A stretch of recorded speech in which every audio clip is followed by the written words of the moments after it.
100 day mini blog সিরিজের 4th day, আর আজকের ডেটটা হচ্ছে 3rd মার্চ।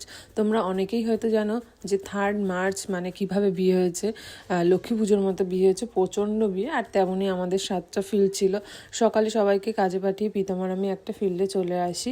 ফিল্ডে চলে আসার পর যথারীতি সকালবেলা বৃদ্ধি থেকে শুরু হয়ে যায় আমাদের কাজ। বৃদ্ধি মেটার পরে আমরা ছেলের কয়েকটা পোর্ট্রেট তুলি।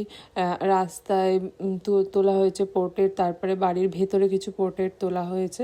পোর্ট্রেটের একটা শট তোমরা দেখো, মানে দারুণ দারুণ এসছে পোর্ট্রেটগুলো, দাদারও খুব পছন্দ হয়েছে।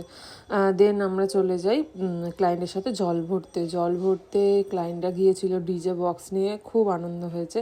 তারপরে একদম রাতে আমরা ক্লায়েন্টের বাড়ি চলে আসি, মেয়ের বাড়ি। আর এখানে দিদি প্রি ওয়েডিং দেখে বলছে দারুণ হয়েছে। তো প্রি ওয়েডিংটাই টিভিতে চলছিল।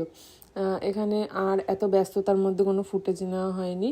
চটপট করে ও কিছু ক্লায়েন্ট দিদির পোর্ট্রেট নিয়ে নিচ্ছিল, তারপর আমি দাদার কিছু ফটো তুলে নিচ্ছিলাম। আর আমাদের বিয়ে এখন শেষ, সিঁদুরদান, ব্যাস। আর এখানে প্রায় তখন 3:30-4 বাজে। আমরা বসেছিলাম, ডুয়েট হচ্ছিল, আর রিয়ার সাথে আমরা একটু সবাই সেলফিও তুলে নিলাম। তারপরে রাতে বাড়ি চলে আসলাম। কেমন লাগলো ভিডিওটা অবশ্যই কমেন্টে জানিও। টাটা।